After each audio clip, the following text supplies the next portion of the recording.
Hey, how are you? Hi, we're starting the meeting. Hi, good evening, everyone. Welcome to the June 30th meeting for CB2's Traffic and Transportation Committee. Just trying to see who are our attendees. Oh, fantastic.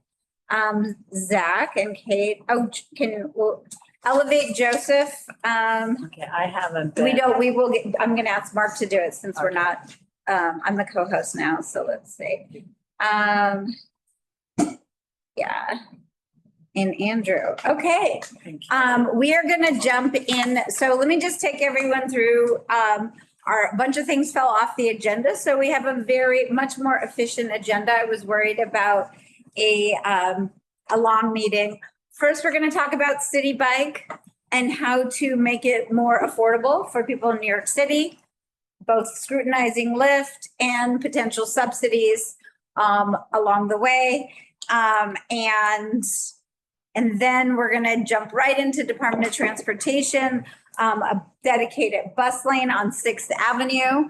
And there's probably lots of things people want to discuss, but we highlighted 3 things in the agenda: the design, bus boarding zones, and potential removal of 2 bus stops in Community Board 2.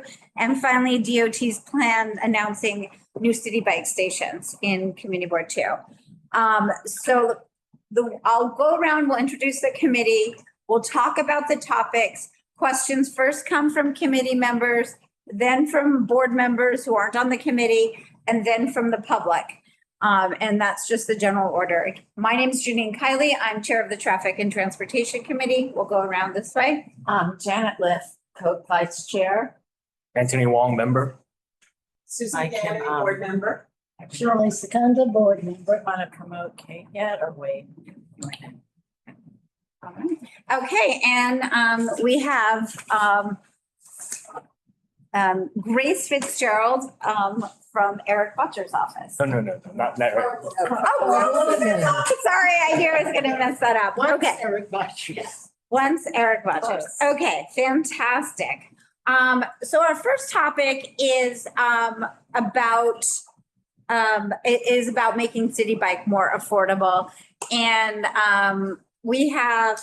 I met someone on the street, Andrew Cam, who shared with me, and it was initially linked, and my apologies, then it was taken down from the website. I'm going to say it's the real cost of New York City's Citi Bike e-bike speed limit reduction.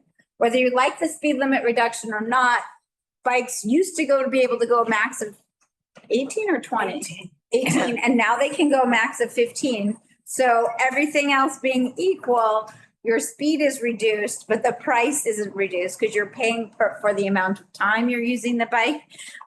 So the question is, who pays the price? And Andrew, I'm going to let you maybe give like a 1 or 2 minute description of your conclusions. I think that would be helpful. Yeah. Hey, nice to meet you all. I'm Andrew Cam. I live on 61 Jane Street. So basically my proposal was, so in June of last year, Eric Adams reduced the speed limit of the Citi Bikes from 18 miles per hour to 15 miles per hour. But the second order effect of that is the bike's price is going up. I'm not sure if all of you know, but the bikes are charged on a per minute basis. So by them being around 15 to 16% slower, they're effectively 15 to 16% more effective and more expensive. So my proposal would be to lower the price in match of that speed deduction. I have a question. Janet and then Shirley. It used to be that if you crossed a bridge, the surcharge for using a Citi Bike was capped. Is that still the case? Yeah, I've actually experienced that before. I don't know if that's still the case, but if you go between boroughs, I think it's capped at $5. But for example, for someone like me who uses the bikes to commute to and from work, I don't cross a bridge. I just go uptown to midtown. And I would say most users do that. They just stay within Manhattan or stay within the borough that they're living in. They are just paying whatever the Citi Bike rate is. Okay, so we'll follow. Well, we have the DOT folks here; they might know that, but we'll follow up on the cap. And Shirley, I'm just curious as to what the cost is now and what the cost is going up to. I see we have some sort of chart I just received. Yeah, Could you have a little review of that, you know, what it's per hour, or is it per day? so the Citi Bike pricing, the report I put together might be dated because they change the prices every once in a while. They've been raising them kind of every few months, which is, I understand, as part of normal inflation and keeping good service. But right now, Citi Bikes, they're charged on a per minute basis for members and non-members. For members, the non-electric bike is free, and the electric bike is just there's a small fixed fee and then a per minute charge, and it should be laid out on page 3, I believe, is like the per minute pricing. Okay. And so basically, all I'm trying to get to is to make the price in line with the speed decrease with the extra time it takes to be on the bikes. For example, my commute used to be around 12 minutes to work. Now it's around 15 because of the slower speed. So that's an extra, I would say probably around 60 cents, which doesn't sound like a lot, but you know, every day, 5 days a week across a million New Yorkers or however many people use the bikes on a daily basis, it's a substantial cost in material. And I think as like on page, on the bottom of page 3, you could see it could add up to almost $1,000 a year extra, which is just a pure tax on New York City commuters. All righty. I do. I mean, I have a friend who goes to the Upper West Side to downtown regularly on an e-bike. I mean, it's easily $6 to $10. I think it's not cheap Just anymore. one way. Yeah, isn't that like if you're going from the Upper West Side to the Village, wouldn't it be $5 or $6 or more on the e-bike? Yeah, if you're a non-member going from the Upper West Side to the East Village area, that could be a 20-minute ride. Yeah, that could easily be $15 if you're not a member. If you're a member, it is a little cheaper, but still going 15% slower, it's roughly 15% more expensive. Yep. Okay. It's a heck of a lot more than you share that. I couldn't find it. I'm not gonna, I'm so slow. Or email it to me. Email me the, what's the, Oh, one other question. oh, Shirley had a question. What do the members pay? I mean, what's the membership cost? The membership is, I believe it's $210 yearly. $260. I just got billed $260. Yeah, it's something like that. That also increases every year, which I understand is fine. A lot. Membership is a lot. Yeah. Okay, do we have any more questions from anyone else on the call about this? I'm just seeing in the chat. I'm gonna have to email it to you because. Yeah, email it to me. Don't text it to my text isn't working. Okay.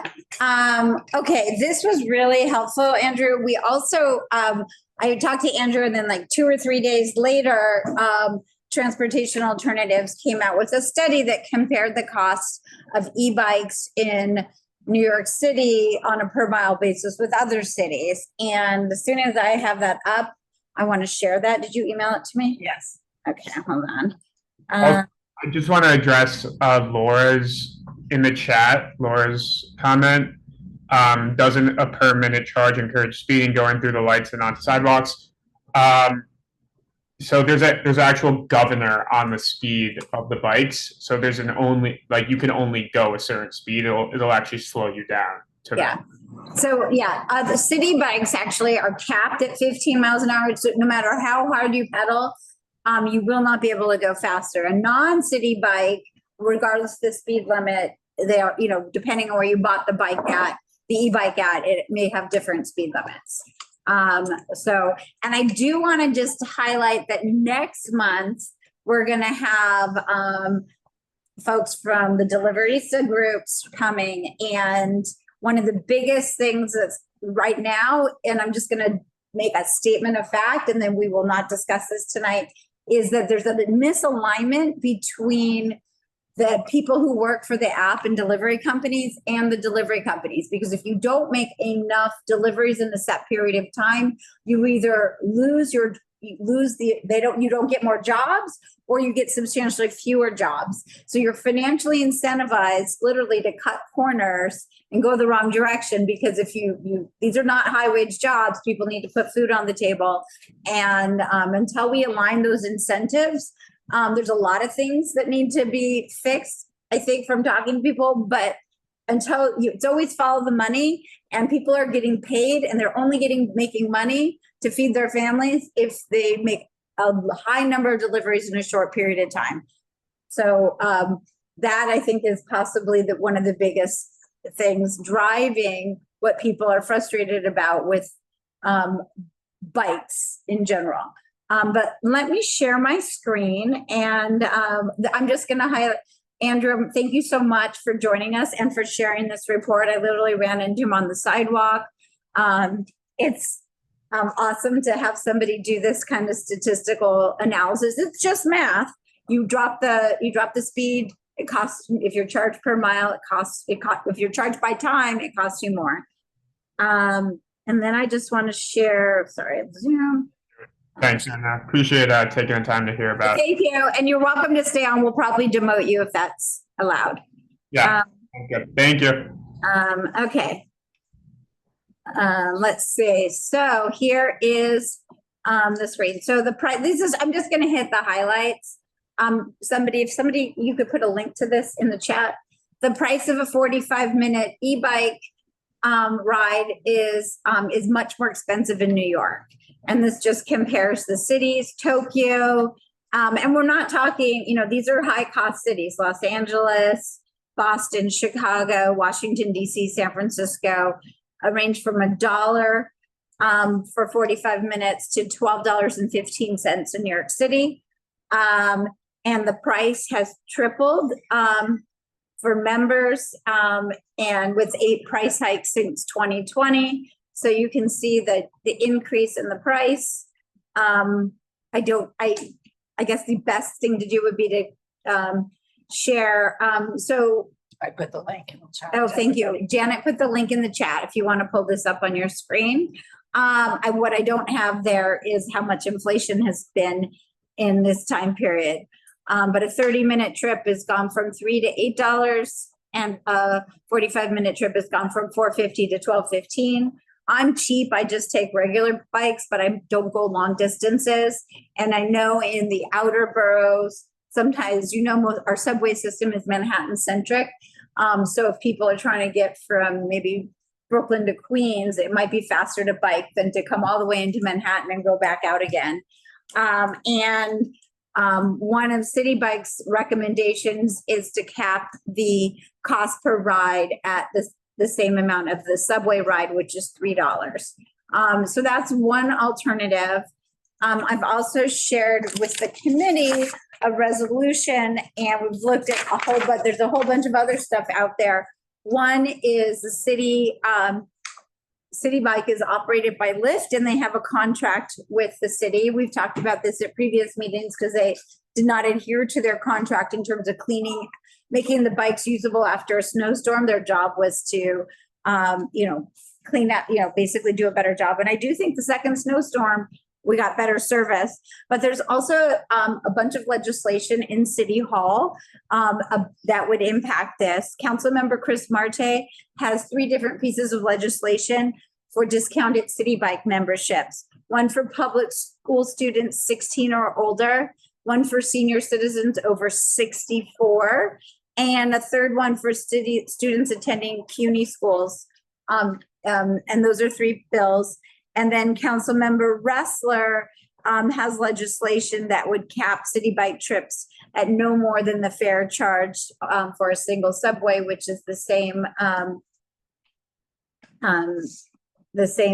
thank you. The same. We're not going to discuss the resolution, but basically those are the sort of different initiatives in terms of making City Bike more affordable. So I'm just going to open it up to more questions from the committee and then from the members of the public.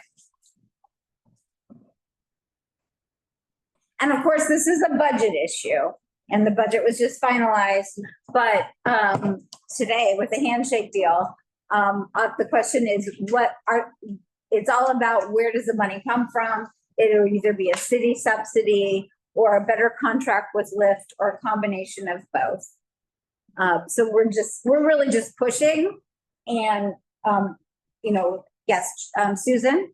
Yeah, and I mean, it's indisputable that this needs to be addressed. I mean, it's really outrageous to see the numbers. I mean, to even look at San Francisco compared to New York is just frankly shocking. In San Francisco, you have some of those big hills, so you might definitely want to use the e-bike there. Yeah, no, I mean, it's really shocking. And, I think that anything that can be done legislatively via Councilmember Marte's proposed package or Councilmember Ressler's proposed legislation, which is very interesting because it's conceptually very interesting. I mean, not only would it be really wonderful and on some level very fair to link those things together. I mean, I think there's just a lot of great resonance conceptually with that as well. In terms of the concept of reducing the increases relative and pegging it to the speed limit, I think that's a little problematic. I think the identification of the problem is indisputably, The rent is too damn high. I mean, that's sort of. Yeah. But I think in terms of linking those two, I think it's a bit of a problem if you start linking this rate of speed to the rate of pay, particularly when one could argue that the city has made some great efforts to try to make the city a more bicycle-friendly city to calm traffic that's at the state level, but congestion pricing has calmed traffic. Widening bike lanes and increased bike lanes have all made it possible to get places faster. So to just count the thing that makes things slower and ignore some of the things that potentially make things faster, I think has a lot of problems baked into it. It's not the underlying idea that this must change. I just think that formula as a solution is problematic. But I do think that Councilmember Marte and Ressler's proposal are, really, really sound. Yeah, and I will share, there was a comment in the chat about, go ahead, Shirley. I just simply going to agree with Susan that I think it's a kind of a spurious connection between speed limiters and cost. And I see in the resolution that proposed, there is no mention of the speed limit, but many reasons why the cost should be kept. Yeah, absolutely. 15 miles per hour, I think the reason. Yeah. And there were some comments. There was a question in the chat about bike trips and so forth. I just, I don't know how accurate this is, but I'm happy to look some of this up for a resolution. But in Manhattan, I'm just going to go with the Manhattan data, about 56% of the people commute with public transit, 9% drive, 20% walk, 3 to 4% use Citi Bike. And this is just chat TBD. Citi Bike. That's the entire borough. That's the entire borough. We did it for our I'm neighborhood. sure it's higher in our neighborhood. In Manhattan, it says the majority of bike trips are in Midtown, Lower Manhattan, and the West Side. And about 30, we'll have to, I'd love to get some more detailed information. But Citi Bike is a small but growing percentage of the transportation. It's just one of many ways to commute, and people are making a choice between walking or biking or taking the bus or subway. And right now, it's cheaper to take the subway. So, Yeah. And one other, Good too. so I mean, yeah, because we are, this right now, these bills are in such early stages, it is just conceptual, but we want to maybe also say that, I don't know if you touched on your resolution, that we want to disincentivize speeding. So by making it so expensive, you're actually encouraging people to go fast because they know that their like clock is ticking. So by setting more reasonable fees or a flat fee, you're going to disincentivize speed. Yeah. I like that. And also, I mean, the reality is we know what it's like in New York City. You can go up to 15 Yeah, miles an hour, but in many cases, you are not able to, or your average speed is going to be less because you get a red light. But I think there's a problem, isn't there, with actually estimating how much you're going per hour on a bike? I don't know, to the city, but I, Figure it out. Yeah. no, he was just, this report is just the math. If you used to be able to go at a higher speed and you go at a lower speed, it's impacting the cost of your ride, Yeah. ceteris paribus, everything else being equal. That's all.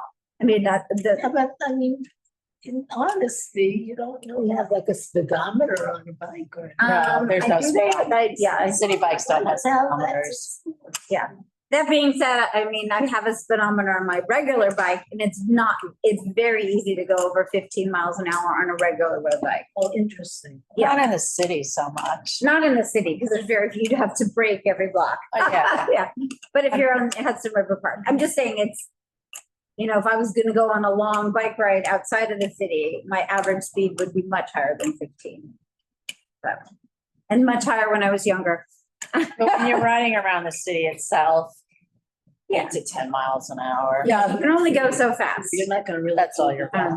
Yeah. Yeah, but if you are on a tight budget, but you're late for work, you know, whatever, you're gonna be like, I'm gonna go a little bit faster as fast as I can. Agree with that. What? I don't agree with that. Yeah, so I think, yeah, there's You a don't lot of agree? reasons. No, I don't, because I think that's the whole idea. What is the speed limit for? It's to create a balance. So for safety, for vehicles, all that. I know, but you could go 12 miles an hour, you could go 15. Yeah. That's what, I mean, you're capped. No matter what, you can't go faster than 15 Well, I- on a city it's a bike. good law, it's good. Yeah.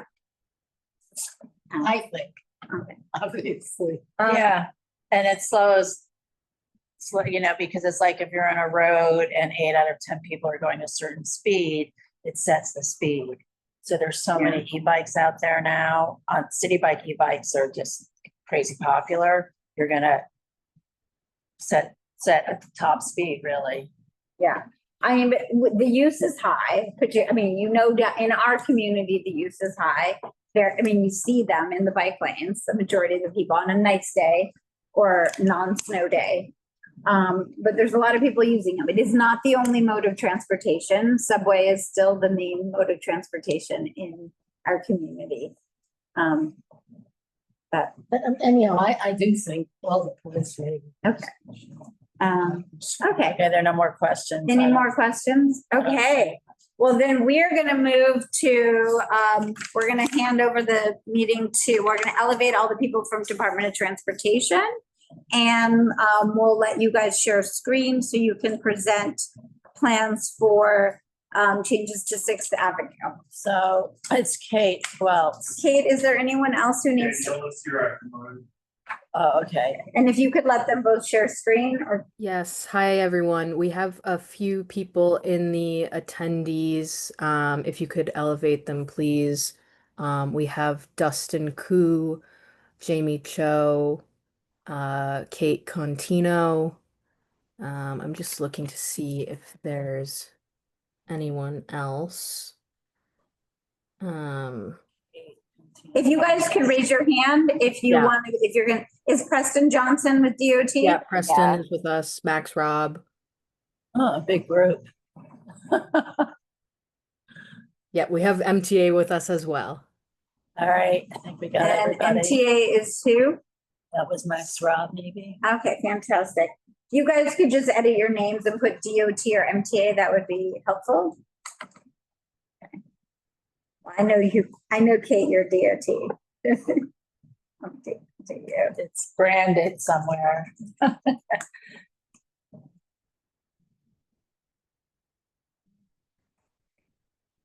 Awesome. And Kate Contino, Yes, she's with DOT or MTA? the MTA. Okay.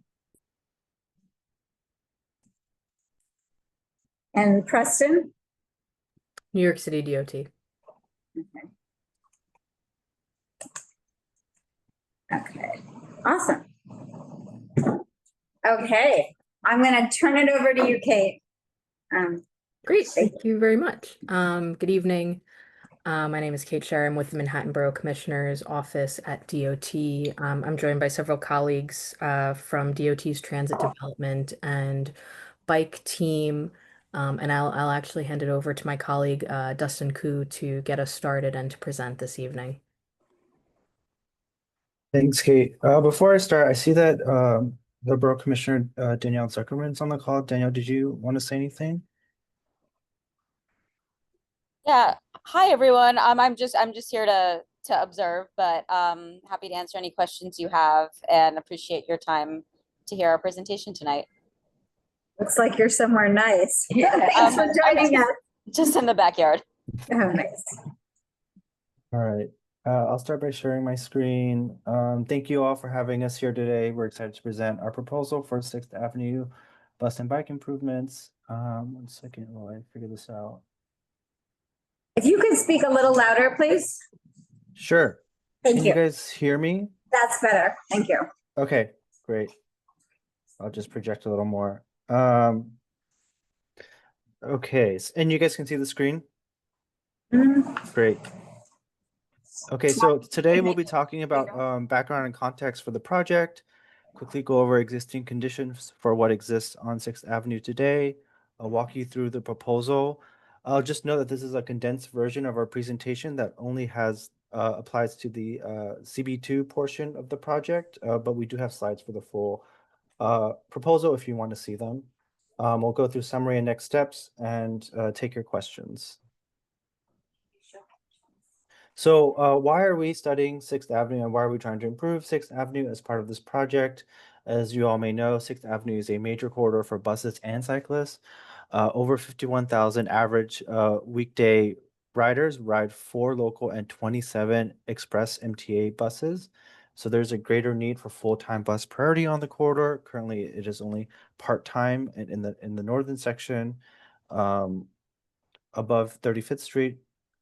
There's also a huge cycling corridor, and cycling volumes have also increased over the past few years. So between 2019 and 2024, bike volumes on 6th Avenue have increased 20% on weekdays and 54% on weekends. So there's also a greater need for wider bike lanes and to meet greater safety and growing demand for cycling. And Vision Zero is a huge component of this project proposal. 6th Avenue is a Vision Zero priority corridor with priority intersections at 14th, 23rd, and 34th Street. So that brings us to our project goals. What are we trying to achieve with our proposal here?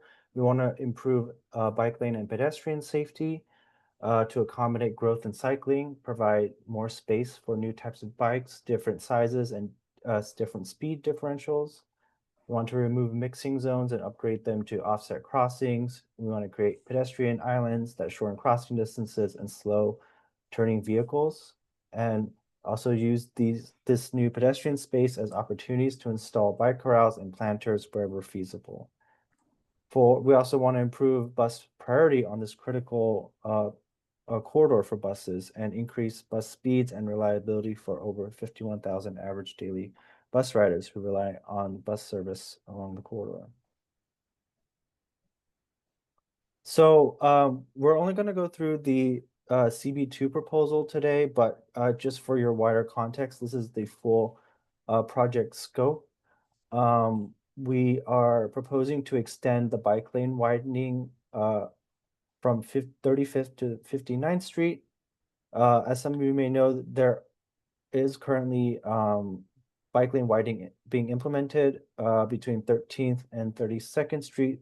So this is just slightly outside of the CB2 district, although 13th Street is right on the border. We are proposing offset bus lanes for the full length of 6th Avenue between Watt Street to 58th Street.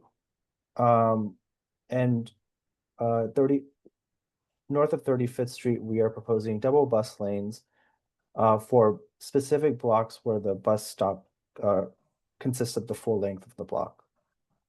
And wherever possible, we are hoping to propose bike corrals and planters to improve the public realm of the corridor.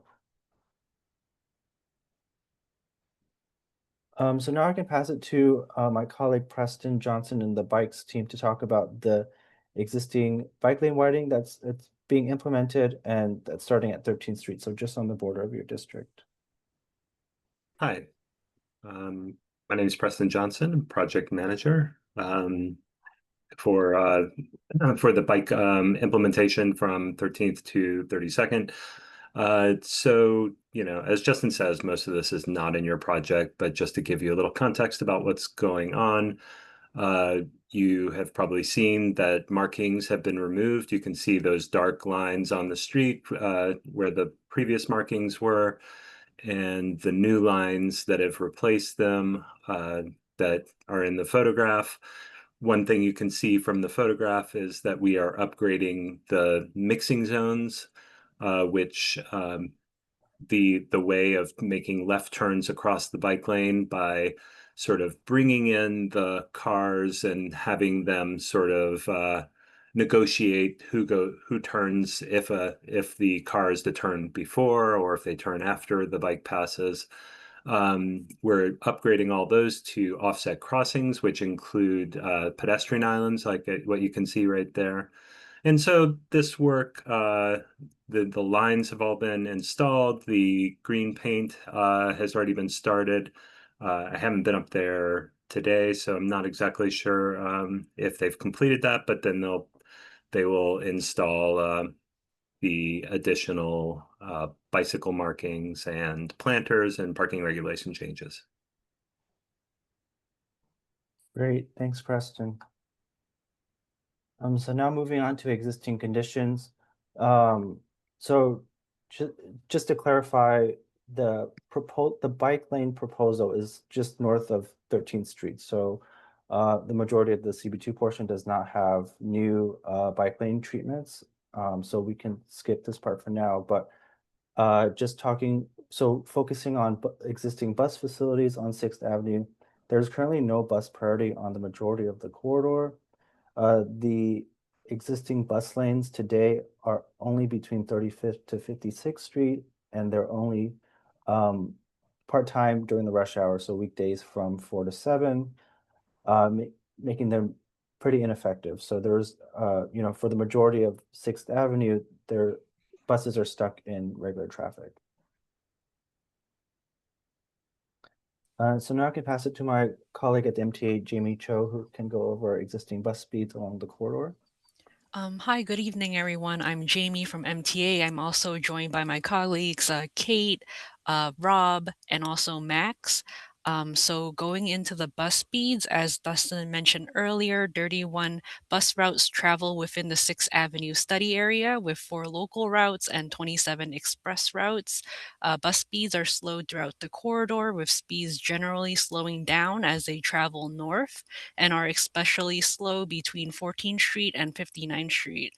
During the PM peak, local bus speeds are as low as 3.5 miles per hour, and express bus speeds are as low as 4.2. Next slide, please. So on an average weekday in the study area, there are approximately 6,700 people boarding the buses and 7,500 people getting off the buses. The map here shows the bus stop usage for the local routes only, where stop usage is the highest north of 14th Street, especially by major train stations. In the study area, we are also proposing to remove 4 local bus stop locations, which we will touch upon later on. Great, thanks, Jamie. So that brings us to the details of our proposal within the CB2 portion of the project. So the bus, if we'll start going from south to north. So the starting between Watt Street to Hudson Street, the existing condition has the protected bike lane currently on the east side of the sidewalk, with a floating parking lane, 3 general travel lanes, and a parking lane on the west sidewalk. Our proposal is only converting the rightmost travel lane into an offset bus lane and maintain that existing floating parking lane. And we will not be touching the existing protected bike lane on the east side of the sidewalk. So this brings us to potential what it looks like at bus stops. We would be potentially proposing a bus boarding island at Broome Street if we are if assuming we are keeping the bus stop, but the MTA will go into more details on the proposed bus stop removal. There are existing bus boarding islands at Spring Street and Prince Street, so there would be no changes to those bus stops there. The next section of the project in CB2 is from Houston to 8th Street. So here the bike lane switches from the east side of the street to the west side of the street. We are not making any changes to the bike lane here. It would stay on the west side of the street at 8 feet wide. What we are proposing here is converting the rightmost travel lane to an offset bus lane and maintaining that parking lane where it exists today. So maintaining that curb access. The next section is 8th Street to 13th Street. Here, the bike lanes were widened in 2024. And so the only changes we'd be making here are converting the rightmost travel lane into an offset bus lane again, and also maintaining those existing curb access spaces. So that's so those are that's the proposal in block by block. I can show you sample renderings that we've done so you can see visually from a bird's eye view of what that design would look like. So this typical block is between Spring Street and Prince Street. You'll see here we are proposing to convert the rightmost travel lane into an offset bus lane, maintaining that protected bike lane on the east side of the street. We are maintaining the floating parking lane as well where it currently exists today. And at bus stops, such as here at Spring Street, you'll see here there's a bus boarding island so that bus passengers can access the bus without the bus pulling into the bike lane to pick up passengers. The next typical block, while it's technically not in the CB2 section, it is representative of the general design alignment that we were proposing north of Houston Street. Here, the bike lane is on the west side of the curb. We'd be converting the rightmost travel lane into an offset bus lane. Here at bus stops, buses would be able to pull up to the curb like normal to pick up passengers, and we'd be maintaining those parking and loading spaces on the east side of the curb where they exist today. Can you speak up a little louder, please? Sure. Did you need me to repeat the slide? No, you don't need to repeat it. Just okay. Okay, thanks. So yeah, so that's the these are the representative renderings, and now I can pass it back to my colleague Jamie at the MTA to talk about improvements to the bus service side to help speed up buses and make them more reliable. Yeah, so to improve bus speeds and reliability, we are proposing 4 stop location removals on 6th Avenue at Broome Street, 12th Street, 29th Street, and 51st Street. These proposed stops have a total stop usage of 200 or less on an average weekday and have very close stop spacing as well. After the removal, the new stop distance between the previous and next stops will roughly be from around 1,088 feet to 1,297 feet, which is still within the guideline stop spacing for local routes. Back to you, Dustin. Thank you. And just a quick note on the traffic analysis that we did for the offset bus lane proposal. We spent the last year doing this traffic analysis. We collected existing traffic counts at every intersection in the project area during both the AM and PM peaks. What we found is that existing peak volumes have about 750 to 1,000 vehicles per hour, which can be accommodated in the true travel lanes that we are maintaining in the proposal. We also found that in combination with MTA finding out that congestion pricing has reduced traffic volumes in the congestion zone by 11%, in combination with the signal timing improvements that are part of our proposal, we expect the proposed design to maintain baseline levels of traffic flow along 6th Avenue. But as always is the case with our projects, we will continue to monitor the traffic flow post-implementation to see how traffic is moving along the full length of the project area, and we can make adjustments to the signal timing as necessary. Just to know about, we have made some design adjustments based on the traffic analysis before coming to you with the proposal. So originally we were proposing to start the bus lanes south of Watt Street. What we found is that there is a large volume of vehicles that need to make a left turn south of Watts to access the Holland Tunnel. So we figured it's best to begin the bus lane north of Watt Street.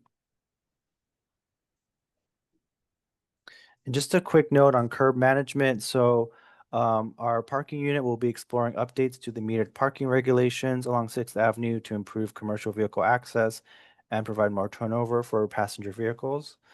Currently on all metered and newly metered block faces, they are exploring a mix of 1 hour and 3 hour commercial metered parking during the day and early evening, followed by passenger metered parking on nights, and a mix of commercial and passenger regulations on Saturdays. So now we'll go through summary and next steps. So the timeline of this project, as Preston mentioned, a portion of the bike lane widening is currently in progress between 13th Street and 32nd Street. We're here to present the new bus lane proposal as well as the new bike lane widening that is north of 35th Street during this month. We're here to gather feedback and hope to begin implementing the bus and bike lanes in fall of this year. And as always, we'll continue monitoring the project post-implementation to make any adjustments as needed. And so that's it for our presentation. I can pass it back to Kate or Danielle if you have any closing remarks. No closing remarks here. I think back to the board for questions. Hey, thank you very much for this presentation. I'm going to just add, I know we have a lot of people in the comments who have specific questions on the bus stops. I was getting emails from people in Soho before the bus island was announced. What tools do you have in your toolbox to make it safer for people to cross the bike lane to get to the bus island in Soho? Because on that particular part, we have the bike lane and then the island. North of Houston, the bike lane shifts to the other side, so it's not an issue. Yeah, so we can explore things like additional signage. If the concern is cyclists speeding, that's something that we can look at signage on. We can look at signal timing to see if it's a traffic issue. So these are mid-block, so it wouldn't be a signal. What about rumble strips and some of the things we did at Grace? You guys are going to do at Grace Church School. Yeah, rumble strips would likely be an option. We'll just confirm with the team that it's the best fit here, but that's certainly something we employ in other locations. Yeah, I mean, there are just Central Park West bike lane. I mean, there are a lot of places in the city where you have bus lanes and bus stops adjacent to bike lanes. No, I'm just wondering what, because Yeah, I've yeah. already had people email me Yeah. about that Yeah. before the island. But the rumble Okay. Yeah, Shirley? I have a couple of questions, and to follow up with Janine's question, the matter of accessibility to the actual bus, to the bus stop extensions. So were you saying that they would be either at the corners or mid-block? Was that what you were indicating? That access would be either at the corner? So I'll just note the two south of Houston, the 2 blocks with bus stops that are adjacent to the bike lanes, those islands already exist today. And this is the example on Spring Street. So this one is actually right at the intersection. So you'd be able to access it with the traffic light. Got it. That's at Spring. Spring And what Street. about at Prince Street? Prince Street, you could see right, I don't know if you can see my mouse, but it's also right on the corner. So it's not mid-block either. Okay, and where is it at Broome? At Broome, I believe it's also on the corner. That one is not built yet. So we, as part of this proposal, we would either build the island if we are maintaining the bus stop, or, you know, as the MTA has proposed to eliminate the bus stop, then that would just be a continuous bike lane in that area. Okay. Janet? And in our area, So- there's nothing mid-block then, no mid-block stop. Right? I wasn't clear. Are there any mid-block bus stops? Mid-block, Where is 10th Street? I've mentioned. 12th Street. 12th Street, well, they're eliminating 12, I think they want 10. Where is it? 10th Street, there's a bus stop, 8th Street, Mid-block? I don't know. They're only adding islands and Soho, I think. You had mentioned that there was some mid-block stop, so I'm asking. So on 10th Street, since that's above Houston, the bike lane would be on the left side of the street, the west side curb. So there wouldn't be conflicts between bus stops and the bus and the bike lane. The bus would just pull up to the curb like usual. And how about parking? So we're not removing any parking just- as part of this. We're not Bus removing any parking as part of this proposal. We are maintaining stop. the curb spaces. And so That's what you have the bike, okay, you have presented are still gonna have the bus pull to the curb, show like on 10th Street and 5th. parking and then bus, right? They still have parking, So how does that access? but they're gonna, people shouldn't walk. Yeah, I can show you an example here. So this is, if you see my mouse, this is where the parking lane is. And if the bus stop is only part of the block, like at the intersection, the So the bus, bus stop takes out the parking. Okay, correct, which already exists today. It's just not painted red. okay, great. Okay, another question. This sounds great. Planters should be placed in pedestrian areas. And right now, on the Sixth Avenue, we have actual mini gardens, very small gardens that DOT had put in soil, and volunteers are installing those gardens. And I just wondered, that's on, let's see, it's on 10th Street, 11th Street on west side, and 13th Street. So I just wondered if any plans are being made to install planters in other parts of that median. Or is that in a different? Yeah, I can see if Preston can take that. I don't know if you have cited specific locations where the planters would go, Preston. Thanks. Yeah, they're mostly like, I believe, like 28th Street, 26th Street, 29th Street, I think. Okay, Is what? the planters. We're fortunate that we actually have poured concrete medians in those intersections. Right, we have those already. Yeah, which is unusual. Yeah, I mean, it'd be nice if DOT would take care of them, volunteers who Yeah, and so we're definitely open to suggestions for specific site locations, and if there's like a local bid, we can work with them for maintenance too. Janet, you had a question? I just have a question. And I was glad to say that you're reviewing the parking rules. I mean, I'm on this stretch of 6 probably 2 or 3 times a day. It's like, that's where I might be.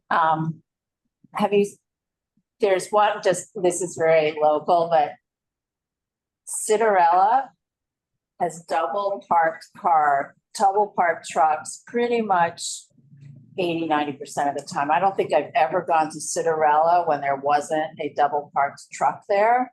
And that doesn't happen at front of Lifetime. It doesn't happen at the Takashan. It's really interesting. It's the only spot where it seems excessive. Have you spoken to them, and how are you gonna address that? Like, because this looks nice and planned, but if they continue to double park, then it doesn't work. I mean, do you reach out to local retailers? Can you even, and I don't think we do this, can you even specify that the space in front of Citarella is only for Citarella? So that's a good flag. We can coordinate with them. We can explore that block to see if there's a loading zone that we could that's feasible. Usually on the spurs is what we like to do. On the side streets, we can also work with PD on enforcement. But thanks for bringing that up. We can look further. So that's 6th Avenue between 9th and 10th on the east side. Yeah. Okay. And then often the curb is designated for commercial. I think it's 2-hour parking or 3-hour parking, but often it's like there's just another commercial truck at the curb. It's not a private car. There's just lots of demands right there. Okay, we'll look into that. Thanks for bringing it up. Okay, thank you. Do we have any other committee member questions? I have just a question. What would it take to keep the bus stop on Broome Street? So, it's just a proposal right now. Like we're reaching out to the CBs and the public to get feedback on the proposal. I think if people feel strongly about it, there's an opportunity to submit feedback. Jamie, do you want to provide them with sort of guidance on submitting feedback? Sure. And I'll drop the link in the chat, but in our webpage, we do have a customer feedback form that people can provide their suggestions or requests or any other type of feedback on. So I will drop that in the chat. Okay. Can you read that out loud for those of us who are just, do people get a response or just kind of, I mean, how do people, you file 311 thing, you get an auto reply. If you go to submit a suggestion to MTA, does it go into a black hole? How do you know what happens with it? These requests do get escalate to our team. And so we will check in with the team that manages the webpage and definitely monitor it. Got it. And then whose decision is it? Is it MTA or DOT about getting rid of the bus stop? So it is on our end, MTA. And so when we're looking at this Broome Street stop, we consider the low ridership at the stop as well as the stop distance to the next stop and then also the previous stop. But we will consider any type of feedback and we will discuss further. And when you say discuss further, you mean internally or you would come back to CB2 with a decision? We could provide an update with our reasoning and rationale and more details. Okay, and that would be at a future meeting or an email to our district manager? How would that work? Deferring this to Kate, but I believe their team could reach out to you. Hi, yeah, this is Kate Contino. for the board, you can submit any comments about the project through Katerina Paturi, who's your regular contact. For the public, Jamie was explaining the comment portal. Because the stop is part of this larger 6th Avenue that's being done jointly with DOT, updates would be part of the joint proposal. Depending on how the board feels about it and how the rest of the outreach goes, you know, these proposals get revised and they get brought back out. Sometimes we come back to present to you all again because you want us to. Sometimes we just send an update. It's usually something that we coordinate with MBCO and then, you know, provide the board with what you're looking for. Okay. And I just dropped the link in the chat. It is contact.mta.info/s/customer-feedback.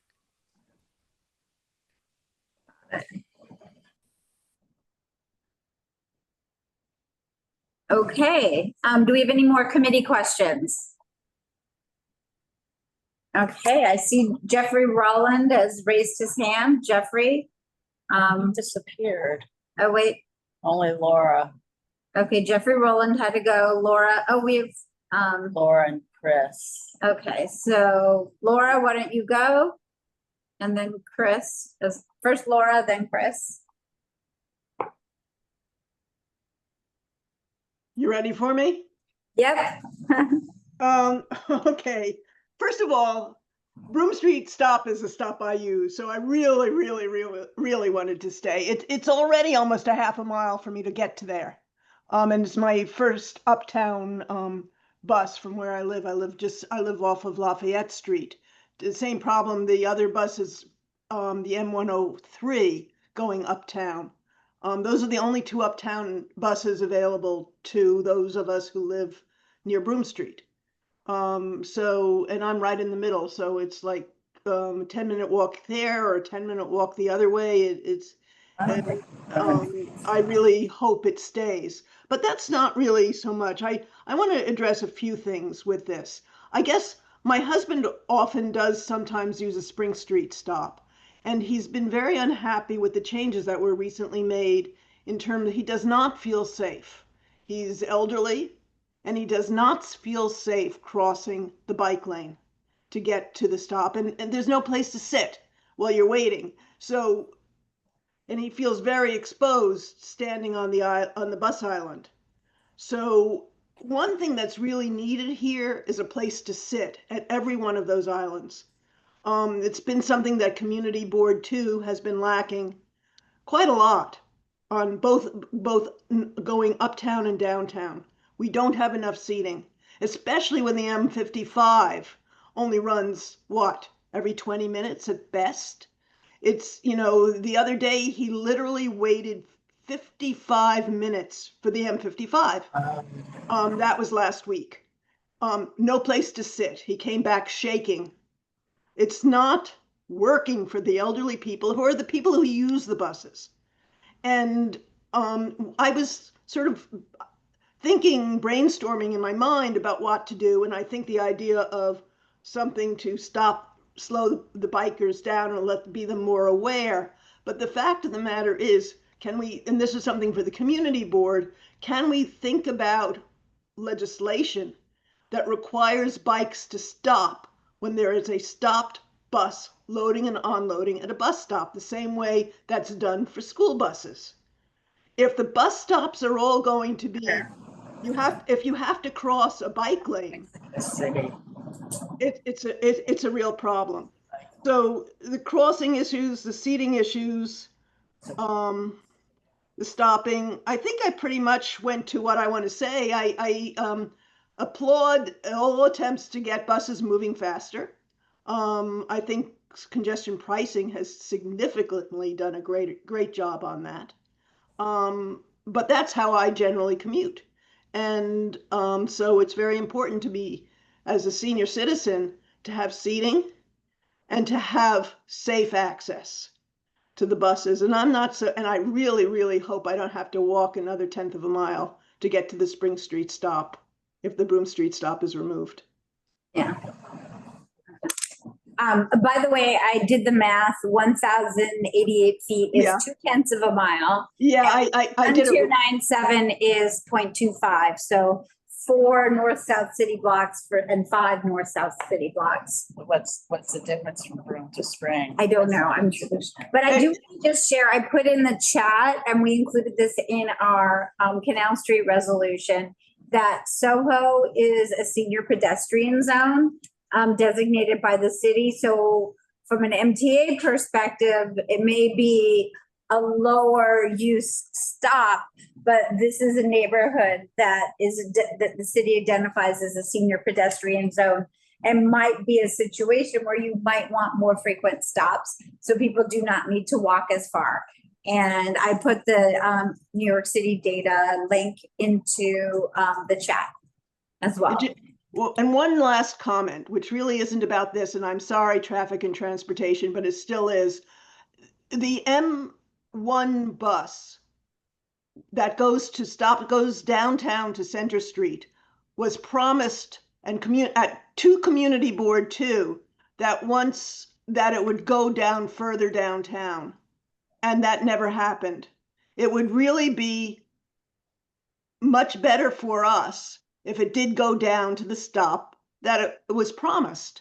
It doesn't go down to the courthouses or anything like that at this point, and that's where it was supposed to go.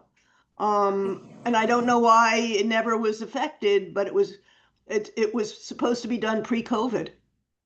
So since we, that's off topic, but since we have a bunch of MTA folks on the Zoom and we normally don't, does anyone have an update on the M1 bus extension?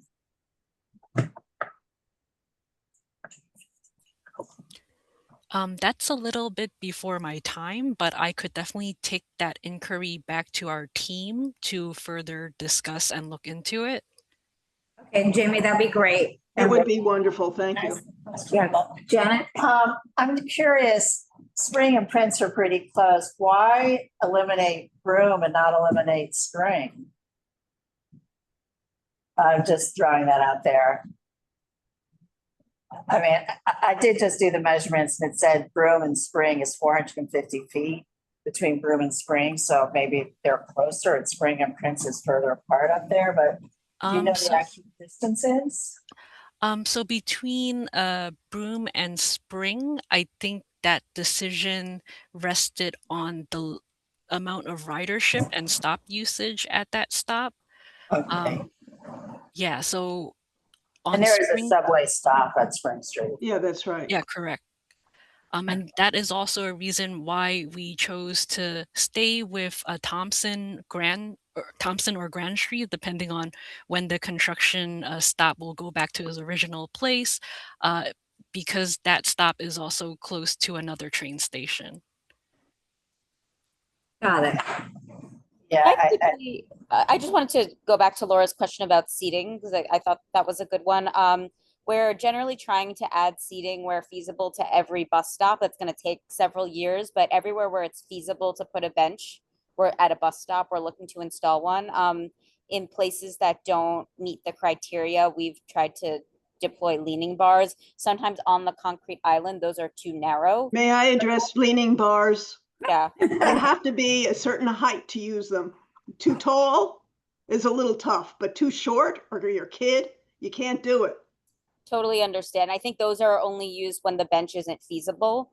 But generally we're trying to install benches where possible, so we can take a look at this corridor and see, which stops can take a bench. And they might not be able to go on the island if the island's too narrow, but we might be able to add some benches to the stops. Here's the problem. If you get a situation where it's on the sidewalk, you're a senior citizen, you're sitting on the seat waiting for the bus. The bus comes, you get up to go, and you have to cross the bike lane. And then you have to watch out for the bicyclists. Or the other way, getting off the bus, and is not so much for seating, but being removed from where the bus is going to be, that distance is a problem. To get there in time, it's going to slow down the bus if the bus driver even waits for you, which is not a guarantee. And that's a timing issue too. Yeah, I hear you on that. That makes sense. Can you get back to us about these specific locations and whether or not they will work for seating? We can check with our street furniture unit to see sort of where they are in evaluating these, because they're evaluating all the bus stops citywide. I don't know sort of where this corridor is in the queue, but we can ask them to take a look and get a sense of where they are in that review for this corridor. Because That would be great. Okay, let's not have too much back and forth. If you have enough, I want to go to Jeffrey Rowland because he had his hand up earlier. Right. and then Oh, you have Chris. another question? Sorry. No. Jeffrey, did you? Yes, hi. I consider the removal of the Broome Street bus stop to be an unserious proposal to improve bus times. You acknowledge that it is lightly used. It is on an area between two bus areas that are difficult to traverse, Canal Street and Hudson Street. So it isn't going to impact in any way the actual improvement of time.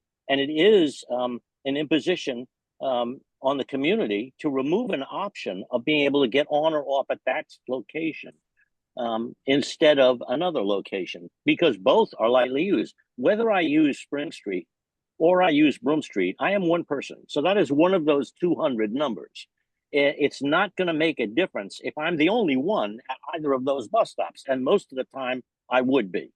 And so given the few numbers of buses that run by daily and the few numbers of people that you will actually improve distant time wise, it doesn't seem to be a serious proposal to me.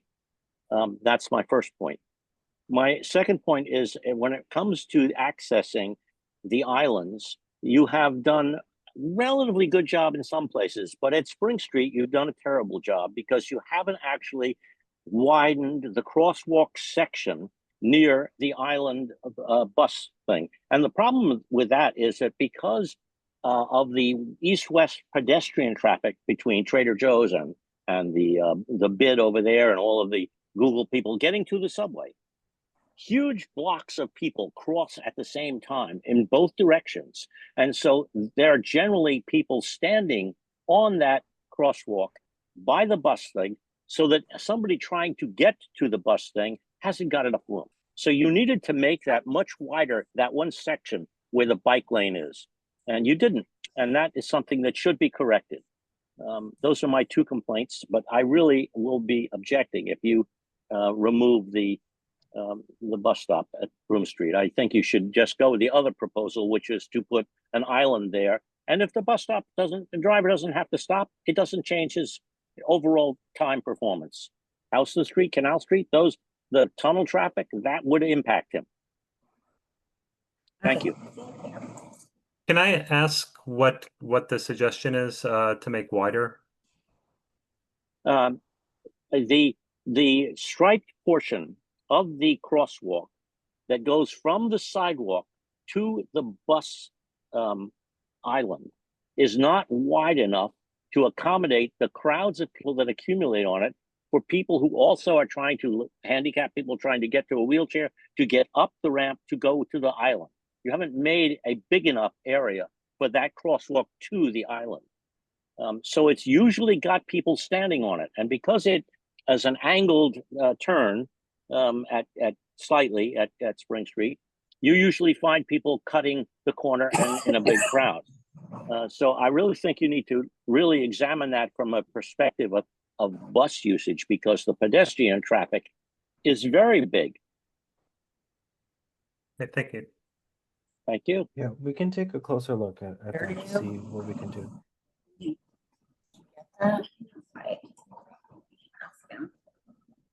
Okay. Saunders was next. Okay, go ahead. Who's next? Chris, you're next. Okay, so I just wanted to say that I like this plan except for like I like the busway idea, but the bus stop needs the bus shed to cover it. And it's missing they're missing all along Sixth Avenue, below like around Spring Street. And also, like other people said, they should keep the Broome Street bus stop there because it's more convenient for people. And yeah, but otherwise, yeah, I like the idea of a fast bus lane so the buses can go faster. All right, thanks. Thank you. So that is in addition to seating, is there any chance of providing shelter at these bus stops from the snow and rain? Sun? Yeah, so we can review all of the bus stop locations to see where shelters would be feasible. So none are planned right now. Not as part of this Okay. this specific proposal, but we can always go back and add shelters after the fact. So we can use this as an opportunity to take a closer look at each of the bus stops. Great. Thank you. That's it. Okay. You guys, we're talking about this changes on Sixth Avenue. Are you here for that agenda item? Or a different one? I'm here for the location of The Citi Bikes? Okay, but we'll not this get- particular. Okay, well, not we'll the get to Sixth that Avenue. next. Okay. We will get to that next. Thank you. Okay. Any last comments or questions on changes to Sixth Avenue? Susan, sorry. Just a comment, and I hope that you would be able to factor in as you move forward with this, the user experience on these changes for bus riders and not just the speed improvements. Because I think if we look at this as a totality, it makes sense to also consider how this will impact the experience of bus riders. And I think, shelters, seating, rumble strips, when people have to cross bike lanes are all things that would have a profound impact on what the actual experience is of people who take buses. Thanks. And just building on that, if for some reason you can't do the shelters, is there a way to provide real-time bus information at each stop? I mean, because you have a shelter, then at least the time so that the upcoming buses are projected on a shelter. Yeah, so that is a separate program that we're working towards, and we're piloting them across the city with different vendors. So I can get in touch with that team to see if any of the stops on Sixth Avenue would be appropriate for that. Yeah. And if you have any in mind, feel free to send that over to Kate. Thank you. I have one more thing. This is a resolution that CB2 passed last August about the crazy, all the different things happening at Spring and Sixth Avenue. I'm just sharing this on the screen. So we have cars are turning left, bikes are turning left. They're both crossing. They're both crossing the pedestrians, and then there's subway and uptown subway entrances. So have you factored in, we're happy to resend this resolution, but have you factored in any of these, this confusing mess into the plans for Sixth Avenue? And this went to Department of Transportation probably in August, last August. I can take a stab at that, and then Dustin, sorry, if you want to jump in. So our signals team is studying the request here. I believe you requested a specific turn signal. You requested a split phase light with a dedicated left turn signal. So that's currently being studied by our signals engineers. One of the challenges we're having right now is that there is construction with the MTA. There was construction with the MTA elevator at that location, so it delayed our ability to get an accurate counts on the traffic there. So we can go back to the team and see where they're at and if there's an update, but I'm not sure if Dustin, if this was included in the work leading up to this proposal. No, so yeah, those two things would be independent of each other. So yeah, we're still waiting on signals for their analysis on that. I think this would, we'll include this in our resolution because I think it's, if you're going to be doing changes on 6th Avenue, this is, you know, we brought this almost a year ago, and so it'd be really helpful to get that in. Okay. All righty. Now we're talking Citi Bike stations, and I guess we got a letter that you're installing Citi Bike stations on 6th Avenue between 9th and 10th, Clarkson between Hudson and Greenwich. Isn't there already one there? Charlton. It's at Charlton. Okay, there's one on Greenwich behind the Saatchi and Saatchi building. Is that one staying? Yes. Yeah. Okay, so this is an additional one. So are you asking for feedback, or this is just telling us that these are coming in?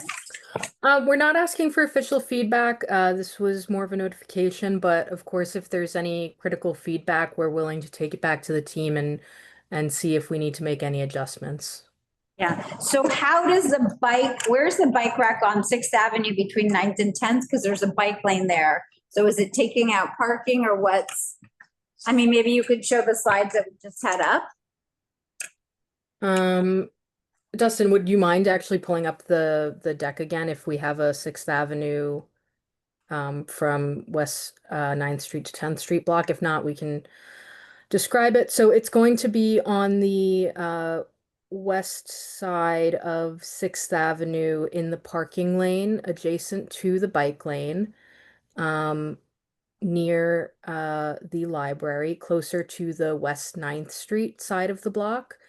And yeah, I'm not sure. We don't have that exact block, but it would be in the floating parking lane if I'm not mistaken. Yes, that's correct. And the bus lane would be on the opposite side of the street.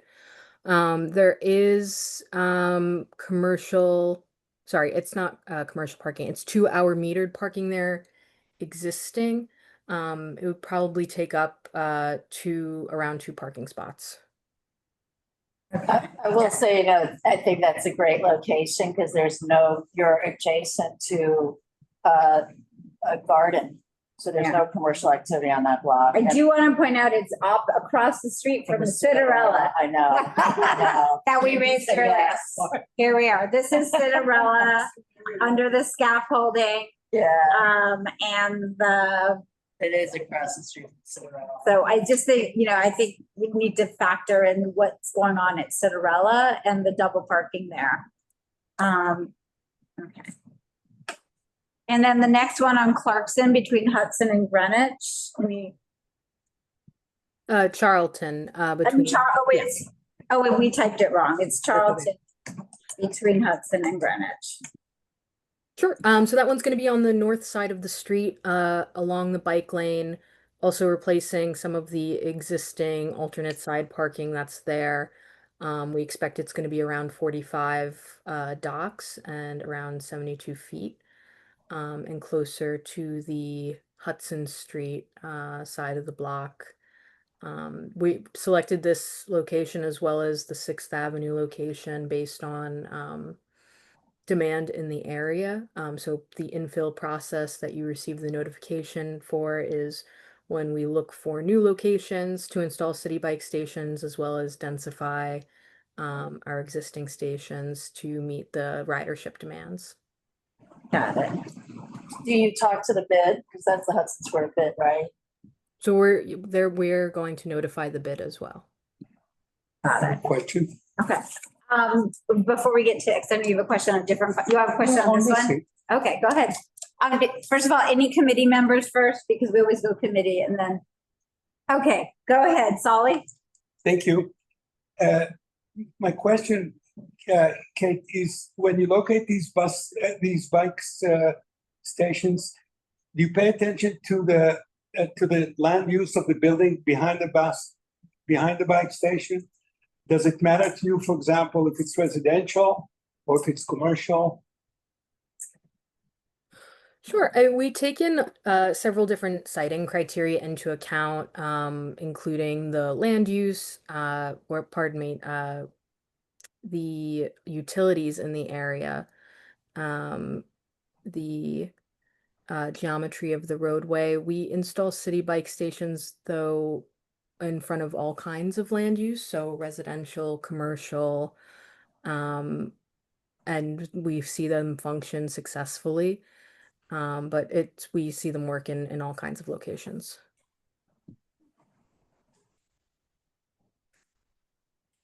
Got it. And this is going to be closer to Hudson Street, correct? Yes. And it's on the south or north side of the street? On the north side of the street.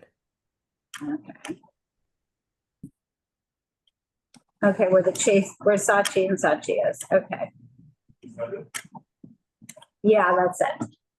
That's the south side, so it'd be the north side. Okay, so next to the bike lane. Okay, that makes sense.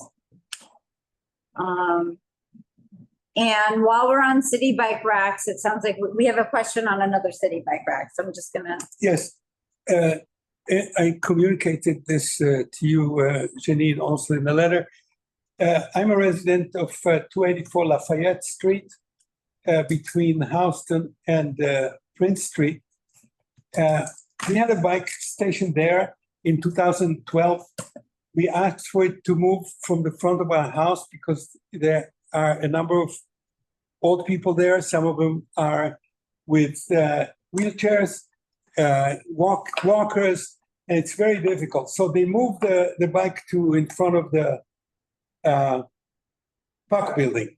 Then when the construction was going on in the Microsoft building, they moved it back for 3 years on the promise, and you may have been there, that they will move it back once construction was over, and they did move it back. So we have been dealing with this since 2012, and now we're told that they're going to try to bring it back. And we're worried about that. Like I said, it makes it very difficult for pedestrian access to the building. It's a very long city bike rack. And we wonder, and I'm speaking now as a professor of city planning at NYU rather than a resident, we wonder whether it would be better to put it in front of the commercial frontage on Lafayette Street, either to the north of us, where there's plenty of commercial space, or to the back of us, where there's plenty of commercial space, rather than locating it in front of a residential. Yeah, so the question, this is a picture of, I was sharing it. Oh, my screen it's a little blurry, but basically it's in front of the Puck building. We just move it to the other side of the street in front of this commercial building and not in front of a residential building is what Or you'd like it in front of the Puck building. Right now we're on the left side, just to the left of your picture. We're right here. 284 is on that. Just beyond Jersey Lane, to the south of that. Yeah, back here, yeah. And now I think they want to move it away from the Puck building and back I to the think front that of our what building. asked was just to move it to the west side of the street, not move it back. Not move it back? Yeah, or- but I guess my question is, That's Kate, what are the commercial across plans? the street. Sure. So I am aware of this, and our office and our bike share team will be in touch with you directly as well. Thank you. We are considering changing the location based on the incoming Lafayette Street two-way bike lane in order to ensure that the city bike station is close to the bike lane for users. That being said, we're discussing the communication you sent to our office, and we'll be in touch. Yeah, I think this would be, I think that the key is keep it between Jersey and Houston versus south of keep it north of Jersey, south of Houston. That would be great, Janine. Yeah. Thank you very much. And which is also great because it gets people going the two directions as well. It's interesting. You never split up the bike so that, like, I don't know if it's the electricity that can't run. Have you ever done a station where you have a break in the middle? So we usually will do a break in the middle when there is a utility cover there. So Con Ed manhole cover, that sort of thing, that needs to be accessible for any kind of work.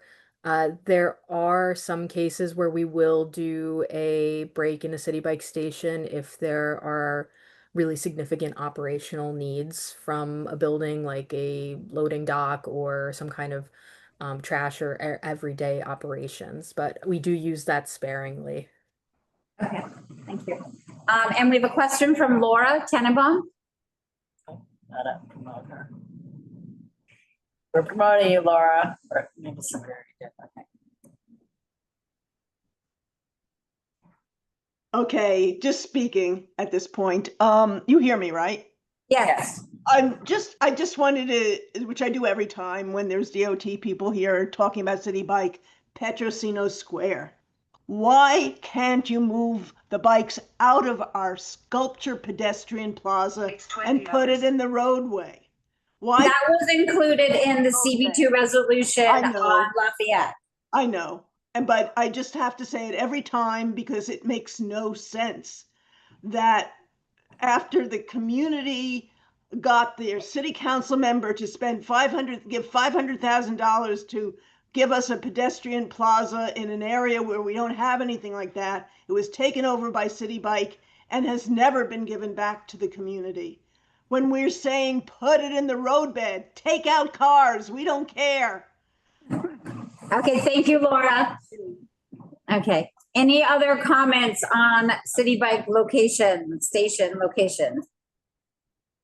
Okay, Kate, while we have you, we have, it's not any new business, but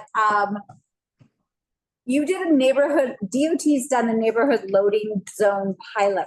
There weren't any in CB2, were there?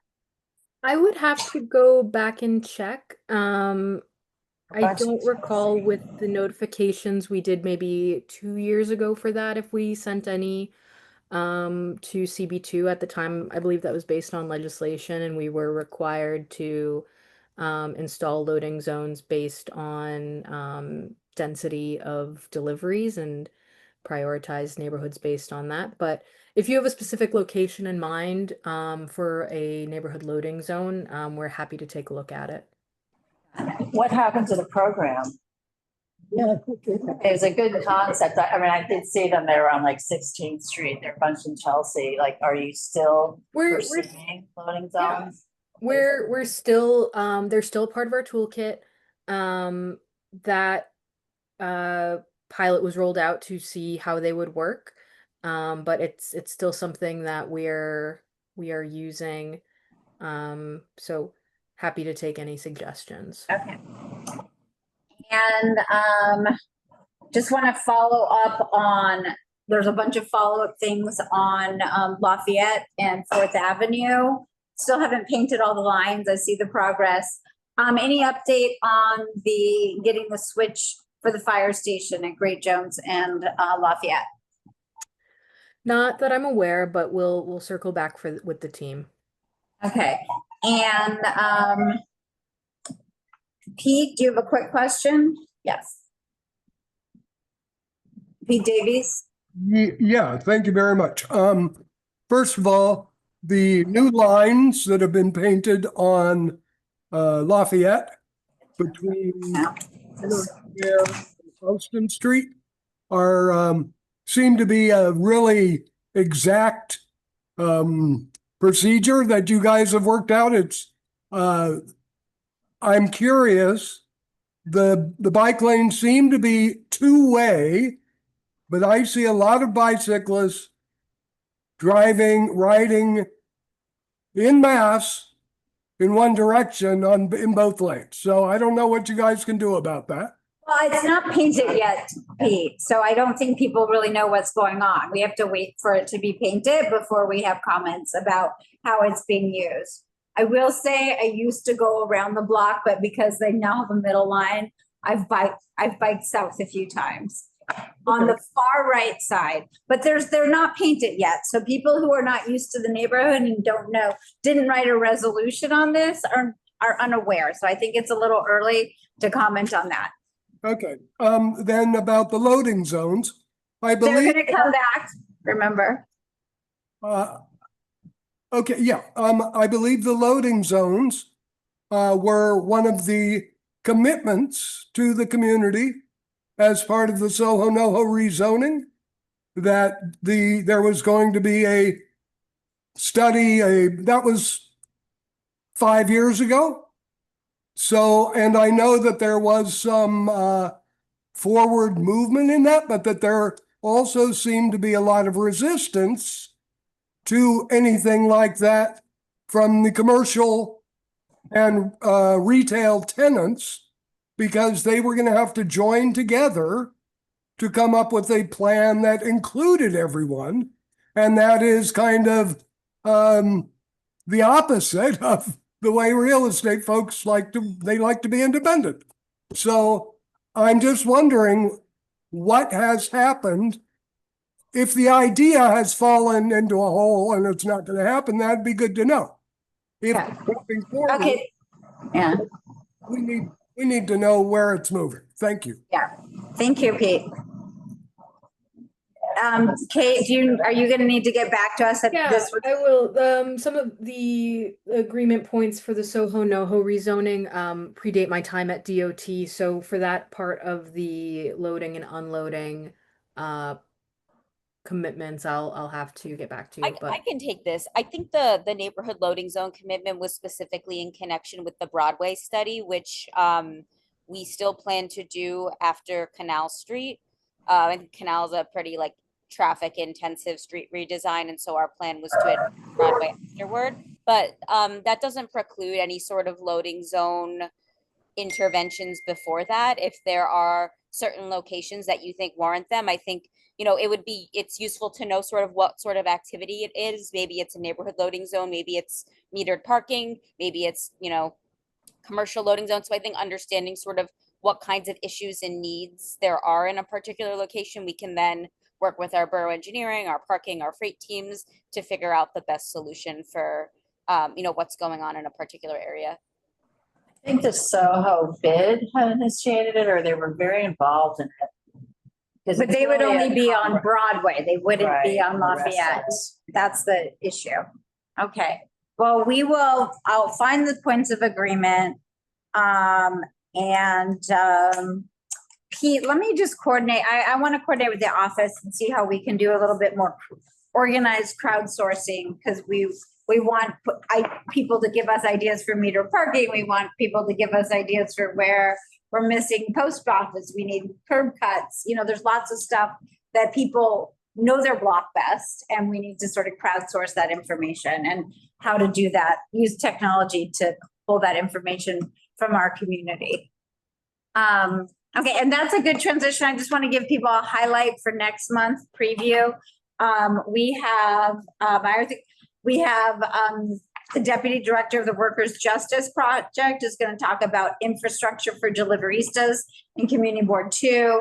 They're the people who are working with the deliveristas at the first Deliverista Hub at City Hall. We know we have a lot of people who order food in this community and order goods. We see them moving around. We're talking about the dangerous condition at Broadway and Grand. And then, since last November, DOT is going to come back with their redesign plans for Canal Street. But is it all of Canal Street or just Broadway West?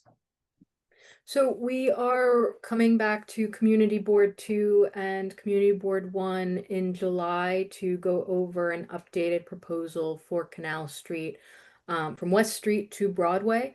We're still refining our proposal east of Broadway, trying to make sure that we are incorporating a lot of the concerns we heard about curb usage, lane capacity.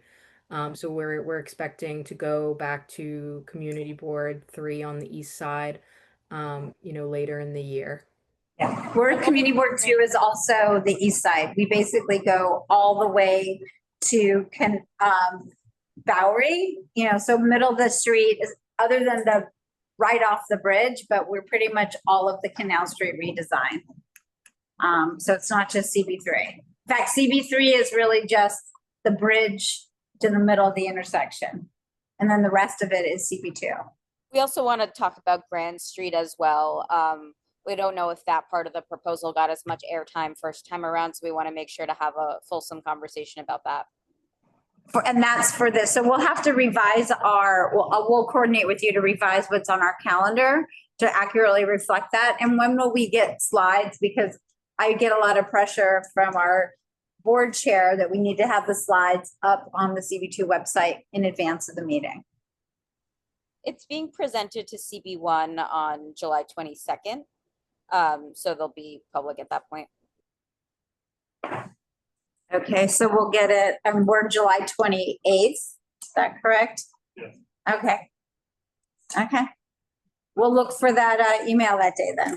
But Kate, if you can work with us and just get us what's gonna come, so it's all more specific, and that's it. And we'll reach out to you for a pre-meeting to go over the proposal as well. Okay. And any last questions from the committee? Okay. We are going to go into business session. We'll hopefully be fairly quick. Everyone is welcome to stay, but it'll just be CB2 members discussing amongst ourselves our resolutions. So I shared a draft resolution just a few hours ago on the Citi Bike.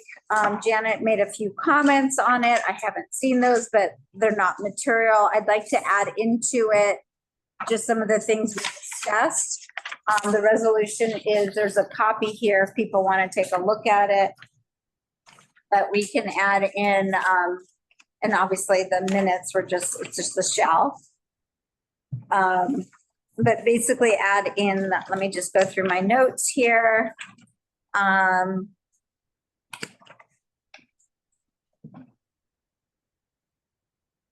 Yes, I mean, really, it was just disincentivizing speeding, and that's about it. And then do we want to, I don't know if Zen mentioned it, do we have anything in the resolution about equity? Because it is a valid form of transportation and without. I would like to add equity, and then I also want to just confirm the cost if you're going over a bridge that you raised. Yeah. Yeah, so I did, yeah. Okay, we'll add those three things in. Any other things okay. So taking the draft, adding those three concepts in, all in favor, say aye. Aye. Aye. Opposed, opposition. So I don't think we have quorum because we only have 5 out of 10. So we'll still have to share that, but it's 5-0 from what we have. In terms of the 6th Avenue changes, I mean, I think, in terms of our comments, we obviously heard a lot of stuff about buses, so covers, seats. We want not eliminating the Broome Street one. Rumble strips, ways to safely get to the stop. And then this is, I'm sure we won't get, but when I was in Mexico City recently, what they do is they raise the crosswalk so when you're going from the sidewalk to the bus stop, the cyclists basically go over speed hump. So they make it level from the sidewalk to the bus stop. That'd be nice. Does that exist anywhere in New York City that you know? Okay, will you give me a picture of that? I do. We'll put that. Pictures are 1,000 words. We'll add in. I mean, I don't think we have the budget for that. I'm sure we don't, but we'll still ask for it. Yeah. We'll add in the August 25 recommendations for signal changes at Spring and 6th Avenue. I do want to make sure seating, shelter, all. Yeah, I got the seating and what? Frequency The frequency of what? of the buses. It's faster, more frequent. Yeah. And if they, they're going to see if we can be part of the real-time bus information. Oh, yeah. Real-time bus info. Widening the crosswalk. I didn't hear what you said. Widening the crosswalk. Widen the Broome Street crosswalk. If you want to call out Cinderella, they really need to study that. And Cinderella. Can you get a picture of that? Yeah. I will put that in the resolution. Okay. And what about that thing that Laura mentioned? That was interesting. To have bikes stop for buses. Yeah. They stop for school buses. Yeah. That would be a legislative thing. I don't know. that can be. Yeah, is that the legislative? She said that don't have to be legislated, just like it's a law that you have to stop for school buses. Yeah, okay. I like that. Raised crosswalk does exist in the DOT tool. Okay, will you email that to us, please? Thank you. It's the raised crosswalk is in the, wasn't there one that we had like a year or two ago and it was like an insane amount of money? It was like $5 million or something. It was. And just the other thing about that, we should have that link that they said they were providing on our website. Pete Davis had suggested the link to the. Yeah, we'll put the link, the link on the CB2 website. Mark, is that okay? We'll get the notes to you, Mark. And we'll get Cinderella. Anything else? I think those were the big things. So I'll take a draft of that, but assuming we hit on all those points, does everyone support a resolution in support of this plan with these other improvements and enhancements? Yes. Yes? Aye. Shirley, Susan, do you support that? What? We read a resolution in support of the busway with all of these additional enhancements. Yeah, I just want to go back over the expanded crossway at Broome. I thought what we had discussed maybe was Spring Street, not Broome Street. Yes, the gentleman was talking about some striping on Spring Street. Yeah, This was the August 25 resolution that we had, which was because it's a mess. Did that cover, the gentleman went into it. Jeffrey talked about. I'll go listen to the tape and maybe call him. Yeah. Yeah. We'll make sure we, just verify that. I'll verify that with Jeffrey and I'll listen to the tape because I think that's important. Okay, Joseph, do you have any comments? I don't want to miss you because you're on Zoom. Okay. He's good? Yeah. Okay, alrighty. Okay, it was spring. Fantastic. And then finally, we have the city bikes. It sounds like the one at, it sounds like it's just gonna take away parking on 6th Avenue and 9th. We'll mention Cinderella again. We'll mention it in both resolutions. Charlton will be closer to Hudson Street. And we'll be very clear, because I think our resolution said I'm pretty sure I wrote between Prince and Houston, but we should be explicit that it's between Jersey and Houston. I think that's, okay. Everyone in favor of that? Aye. Joseph? Okay. Abstentions, recusals. We have a big month next month, deliveries in Canal Street. Do we have a motion to adjourn? All right. Thank you, everyone. Have a good evening. Thank you. Bye-bye. Thank you. That's a wrap. Thank you.